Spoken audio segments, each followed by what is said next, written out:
Hey, it's Katie from The Bittersweet Life.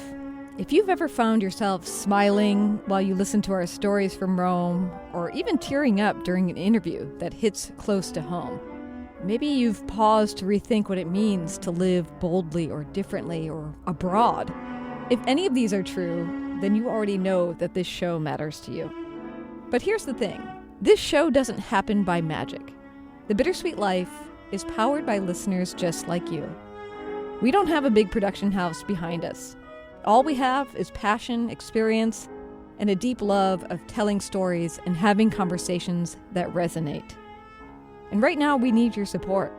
Just a few dollars a month, the cost of a cappuccino, can help us keep the episodes coming. To give you more honesty, more adventurous thinking, more connection across the world.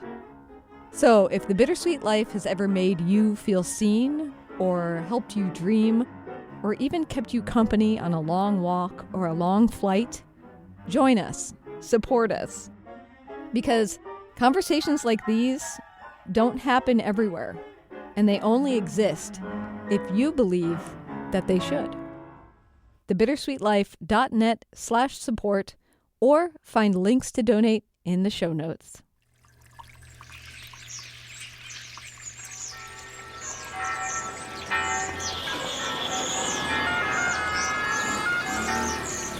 Welcome to Rome. This is The Bittersweet Life with Katie Sewell and Tiffany Parks. Hello, this is The Bittersweet Life. I'm Katie Sewell. I'm Tiffany Parks. Tiffany in Rome, Katie in Seattle. And today we're going to be tackling a listener question. I guess I'll just start right off the bat with this email. Now, this listener has decided to be anonymous, so there will be no names. But I'm going to read you, Tiffany, the first email she sent about this.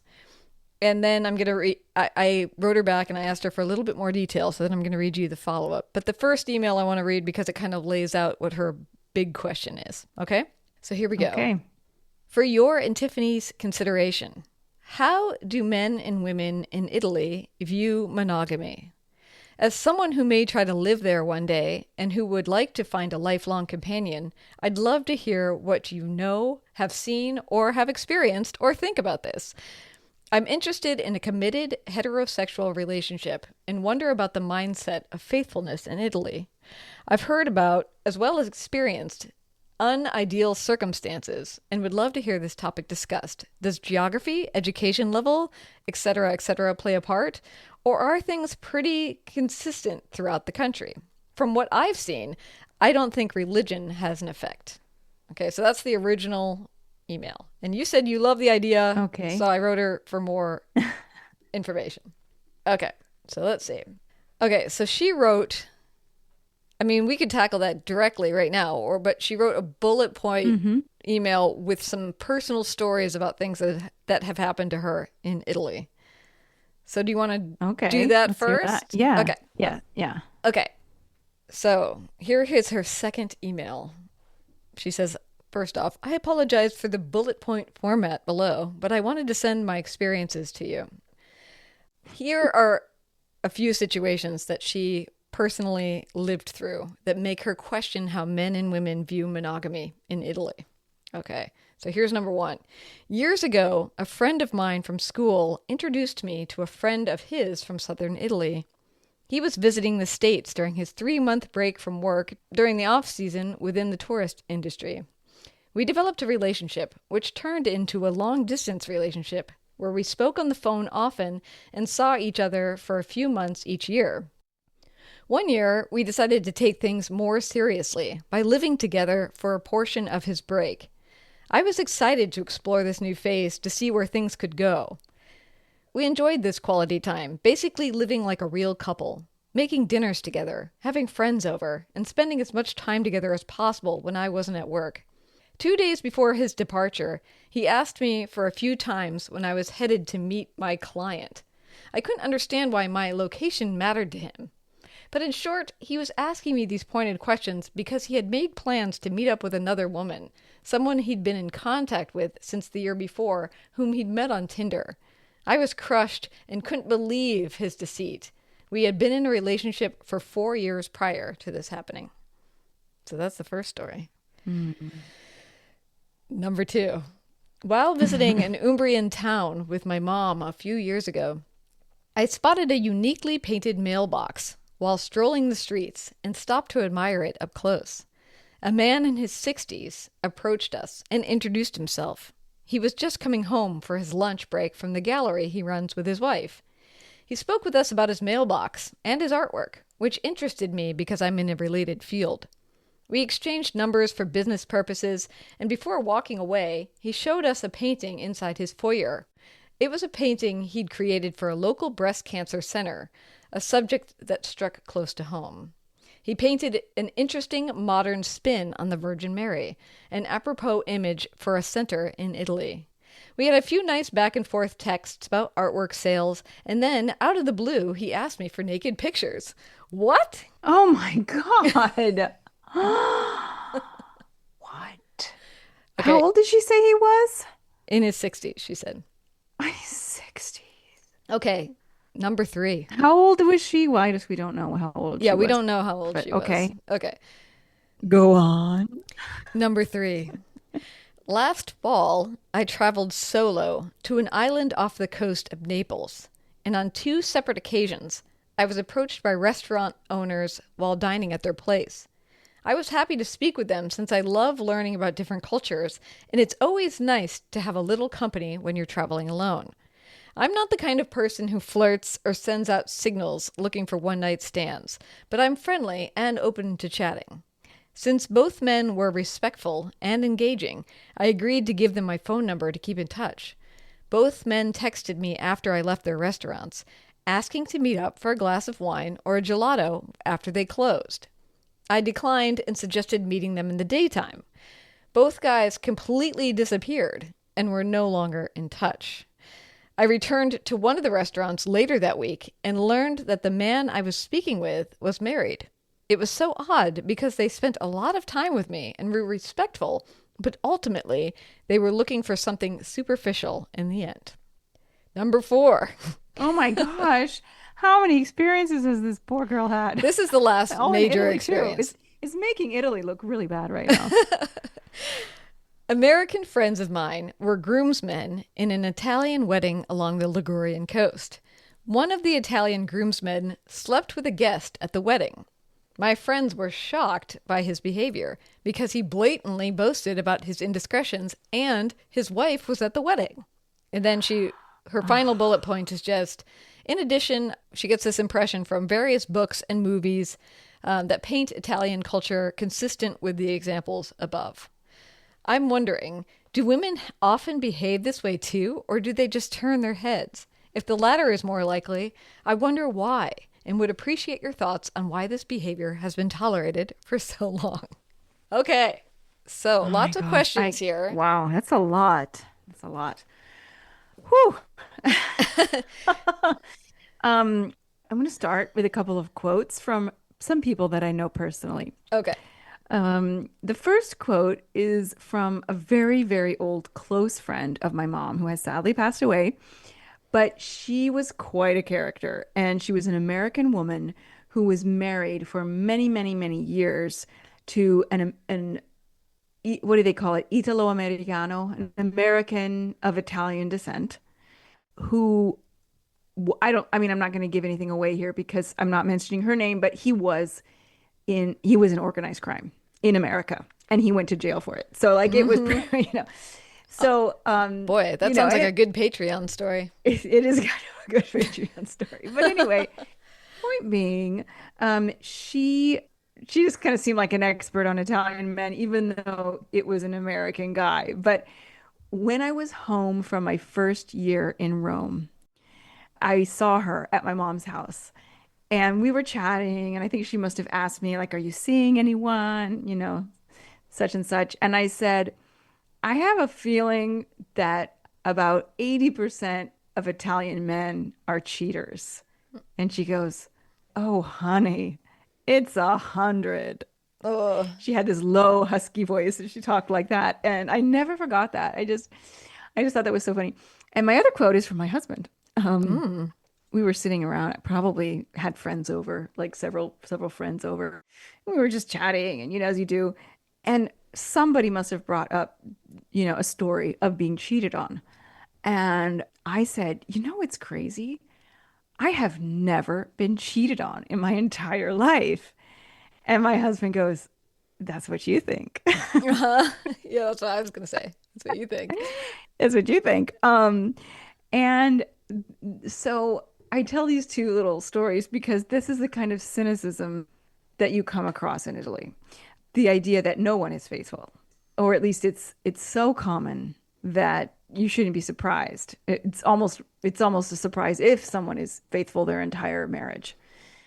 But I don't necessarily think there's a huge difference between countries. I mean, I kind of think that what happens is, as an American or as a foreigner, you go traveling, and let's say you go to Italy or you go to France or Mexico or these places that are sort of famous for their Latin lovers, and you go there, and the people who are in situations where they come across tourists a lot, whether they're restaurant owners or they work in tourism in some way, it's almost like they have let's say his name is Giovanni. There's like the Giovanni with his Italian friends and family, and then there's the Giovanni with the tourists. And it's almost like it's two different people.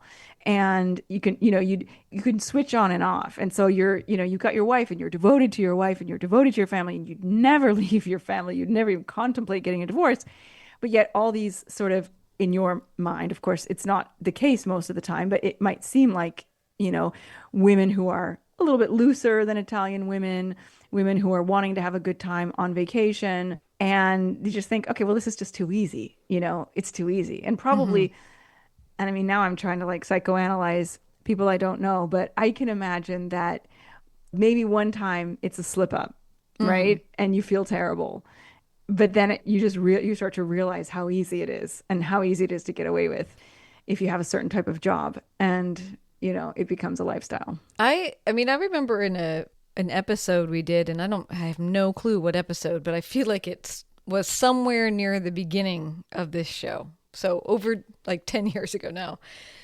That we either were talking to somebody or we had mentioned it, but that there was a reputation that American women travelers, and I don't know if it extends to Australian, British Oh women, yeah, but absolutely. that they, I mean, and also Scandinavian women. right, but that they were an easier conquest than, say, local Yeah. Italian women. Yeah, I think that episode we recently posted on an archived, like on a Friday episode because I think I listened back to it. And yeah, it was way, way back. I think it was episode dating, I want to say. I So think it was like like episode five, season one, yeah. season one. And yeah, because, well, I mean, think about it. The world, everybody knows about the Italian lover. Like it's an icon of Italy, like gelato. It's like the Italian, gorgeous Italian guy, the car, and the gelato. You got to have it all. And many young women, when they go to Italy as a young, single, attractive woman, like they want to experience it all. And part of it is having a fling with an Italian guy. And that doesn't necessarily have to mean you're going all the way with that person, but you want to go out on a date, you want to have a kiss, like so a lot of young girls are like they're really open to that when they travel to Italy, if it occurs to them. Obviously, there are a lot of Italian men out there who are just, gross and not nice, gross in many different ways, not just physically, but like just, offensive and all of that. And a lot of tourists fight those guys off, rightly. But there are a lot of, really good looking and really, really charming men. They have a way with them. They just have a way of being charming. Mm-hmm. And the accent, and then just you're on vacation, right? It's usually summer, it's warm, it's just like everything sort of adds to the appeal. Yeah. And I think that it's just so common that it's like a kid in a candy store. It's like, how are you going to tell the kid not to grab a candy? And I mean, I recognize that I'm comparing men to children, but I mean, I don't know that I'm wrong there, Katie. Well, Sorry to our listeners, here's our male the listeners. here's the larger question, though. I think is, as much as you can guess from living in Italy for the last 20 years, what is the intellectual approach to like monogamy versus non-monogamy currently? Well, it's definitely not something that you talk about. I mean, as in like, I guess that guy at the wedding might have been an exception, but I feel that people who are cheating are doing it discreetly, from what I understand. Not that that makes it okay. It just that sort of seems like it's something that is definitely, you want to keep it from your spouse, obviously. You don't want to shove it in their face. And the idea of an open relationship, I think, is very foreign in Italy. The idea of an open marriage or an open relationship is less common here in Italy than it is in other countries, I would guess. I don't have any empiric statistics on that, but it it seems that way, and I don't, I don't hear about it. I don't, I don't come across it. I'm sure it happens, Mm-hmm. but I think it's probably a little less common and a little bit less accepted. And I think Italian men, it's almost like it would be worse if your friends and family knew your wife was cheating on you than the fact of her cheating on you. Like that's what's worse. It's some kind of machismo Mm-hmm. image thing. Like the idea of someone finding out that your wife has cheated on you would be like a huge blow to your masculinity, I feel. Mm-hmm. So I know that's a part of it. But I do think that there's probably a certain amount of like expectation of cheating, especially on the men's part. I'm sure it happens a lot with women too. But what I used to say to friends was, plenty of people in America probably cheat, but they're ashamed of it. Like, and they're embarrassed and they're hiding it and they feel bad. They feel bad. Mm. Whereas in Italy, it's just not so much accepted as expected. Yeah. And so I feel like there's less, less shame in it, less guilt. I don't know if that's true. These are my impressions. Yeah. Okay. I have actually not been in a lot of relationships with Italian men besides my husband. I mean, my husband, it's a very long relationship, but before him, I had a few, but nothing that was anywhere near as serious as my relationship with him. And I Mm. never was in a situation where I know I was being cheated on. So I have, I mean, I can't really speak from experience, but I have absolutely been hit on by married men. Absolutely. Mm-hmm. Yeah. One of the times it was technically a relation of mine, which is about as shocking as her story about the painter guy. I mean, the gallery owner. Like, just like, what? I thought you were like a nice grandfatherly type. What the heck? Yeah. Why are you hitting on me? I feel like we talked about that a little bit on a bonus We may episode. have. Yeah. We may have. Yeah. I mean, I think this might be universal. You tell me, Katie, if this is universal. But I feel like, and I don't want to be hating on men. I really don't. But I feel like there is something about, especially like much older men, not all of them, obviously, but like they have this disconnect in their mind. And I'd love to like be like, what in the world is going on in your brain? 70-year-old man that you think this 25-year-old girl who's being friendly with you because, she sees you as, oh my gosh, look at this charming old Italian guy. Like, I'm going to have a slice of life. I'm going to like get to know the culture because of this old guy. What makes you think that she wants a sexual relationship with you? This like bright young thing. Like what? Like where? Like I just picture a woman in that situation, like a 70-year-old woman Mm-hmm. talking to a 25-year-old and assuming that he's interested in her because he's being friendly. Would Mm-hmm. that happen? I don't know. I don't know. I mean, I think when it comes to the question of monogamy versus non-monogamy, I mean, I know in the US that obviously where you are living in would probably affect how open people are talking about it. Whether or not they're doing it is a whole other matter. Like whether or not they're in open relationships or not in open relationships. That could probably be happening anywhere in the US. But I think where it's openly discussed is going to be more narrow. Like for instance, when I was living in San Francisco, I mean, I knew tons of people who were in open relationships because it was very common to talk about it there, you know. Hmm.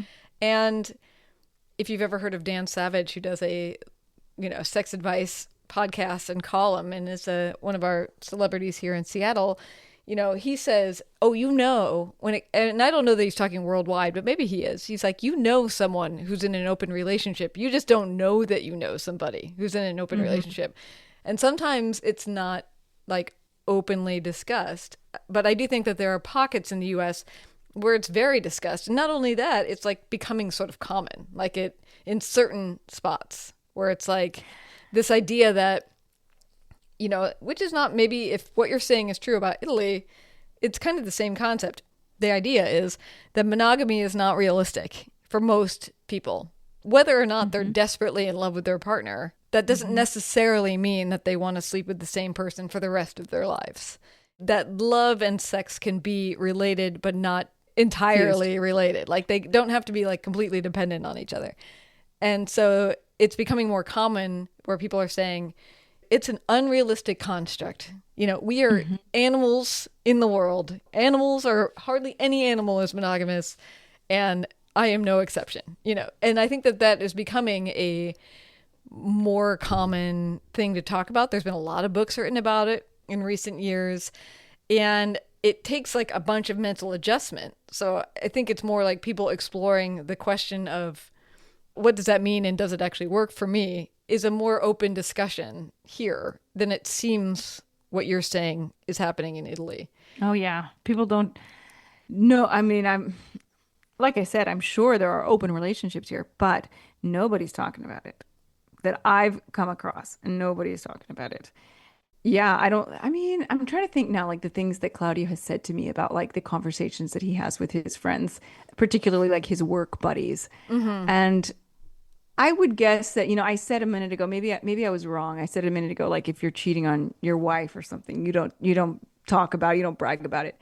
It's probably just I'm a woman, I'm not hearing it. You know what I mean? But men are probably amongst themselves bragging about it if they're close friends. Mm-hmm. But I doubt they're talking about open relationships if they're in one. Yeah, that's interesting. That's interesting. And I mean, it would kind of make sense because I think part of the reason why open relationships are not discussed is because of how it shakes the concept of the idea of family. And the idea of family is, first and foremost in Italy.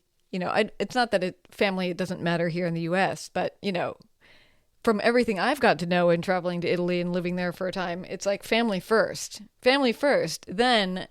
then work and friends, then like other pursuits, you know. Hmm. But the core is the family, and so I could see how Yeah, and whether or not and it's people are less true, likely to divorce here, I think. right? So it could be like a tacit permission for some kind of extramarital things without like labeling it or discussing it so openly, not throwing all the Hmm. cards on the table, so to speak, so you get into a big conversation about it with your grandpa, uh, you know, Right. during one of the many lunches or holidays. I mean, what do you think of our listeners in general, like her approach? Do you think that there's anything, not to blame the victim, but is there anything that you perceive that she might be doing wrong that she's ending up with these interactions while she's traveling? I mean, there was only one that was someone actually cheating on her. I don't think so. I think it's common. I think it's so common for young women. I don't know her age, but the younger you are, the more common this is, that especially because there's a certain amount of naivety that is, wrapped up in being a young woman and being excited and being on a trip and seeing new people and wanting to discuss the culture and talk to locals. And unfortunately, that is construed by some men as romantic interest. So I don't think there's anything wrong with that. I don't think, you should stop being curious about people because you've had a few unpleasant encounters. Um, as far as not being cheated on, yeah, Yeah, I mean, I guess you know, that's the bigger question. Can she find, like, she wants to I be think in a long so. term monogamous relationship? Can she find that in Italy? Oh yeah, definitely. And Yeah, you I have think it it. would be hard for a Southern Italian man, not to pigeonhole or stereotype, but it would be less likely for them to be able to be completely honest with their partner and accept her complete honesty. The way that some American women can just be totally frank and totally open, I think that some Southern Italian men might not be able to accept that. But I think when you do have a really honest relationship, you can. avoid some cheating. You know what I mean? If you open things up, I don't mean by opening up, I don't mean open up your marriage, but I mean open up the dialogue and just be honest with each other. Yeah, like if you think the neighbor up the hall is super cute, you can mention it to your husband or your boyfriend, Yeah. without Yes. I it being mean, a yeah. threat or something. Yeah. I think when it comes to the first example she gave of the guy wanting to go meet some woman that he'd met on Tinder, I don't know the ins and outs of the details there about whether he just was interested in meeting this person or whether he was actually like planning to cheat with this person.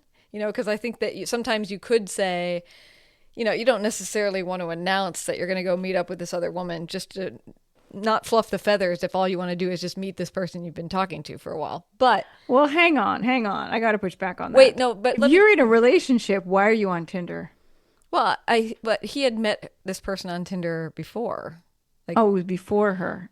She said they'd been in a relationship for 4 years, and well, I mean, he met this woman 1 year before. here is what I'm going to propose is that this was a long distance relationship where, from what I read, they are getting together like once a year for a couple months. Mm-hmm. So I think it could be just a misunderstanding of expectation Mm-hmm. where That's true. you are, yeah, you're in a relationship with each other for 4 years and maybe you're super in love with each other.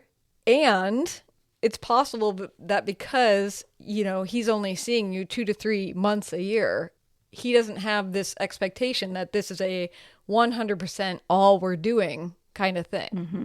You Mm-hmm. know, it gets a little squeaky that he would try to meet up with somebody while he's still with you, and try to get around your schedule. That's a little bit strange, I would say.